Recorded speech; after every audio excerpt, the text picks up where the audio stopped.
మొన్న పీహెచ్‌సి వైద్యులు తమకి సంబంధించి వాళ్ళకి పీజీలో ప్రవేశాలకు సంబంధించి ఇంతకుముందున్న 30% కోటాను తీసి 15% తగ్గిచ్చేయడంతో ఆగ్రహించి, ఇప్పటికీ వాళ్ళు సమ్మె చేస్తానే ఉన్నారు.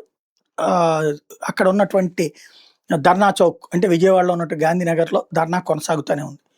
అట్లాగే ఇంకొక వైపున ఆరోగ్యశ్రీ నెట్వర్క్ ఆసుపత్రులు సమ్మె చేస్తున్నారు 10వ తారీఖు నుంచి. చివరికి నిన్న 250 కోట్లు విడుదల చేస్తుంటే కుదరదు. భారీగా విడుదల చేయాల్సిందేనని చెప్పేసి వాళ్ళు ఆందోళనకు దిగారు. వాళ్ళు సమ్మె చేస్తున్నారు. ఇప్పుడు ఆందోళన కొనసాగుతుంది. మన సచివాలయ ఉద్యోగులు, అంతకుముందు టీచర్లు, అంతకుముందు ప్రభుత్వ ఉద్యోగులు ఇట్లా వన్ బై వన్ యాజిటేషన్స్ చేస్తుంటే ఇప్పుడు ఆ బాటలో కాంట్రాక్టర్లు వచ్చి చేరారు.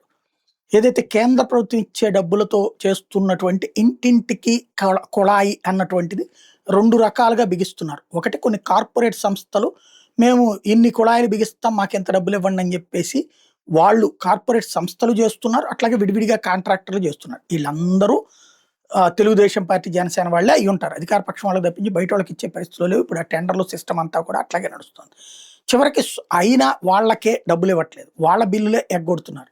కార్పొరేట్ కంపెనీల వాళ్ళకేమో డబ్బులు ఇచ్చేస్తున్నారు వందల కోట్ల రూపాయలు. మాకైతే పెట్టదు. మనం 330 కోట్ల రూపాయలు రిలీజ్ చేస్తే కూడా వాళ్ళకే 250 కోట్లు ఇచ్చేసేసి మాకు 80 కోట్లు మాత్రమే ఇచ్చారు.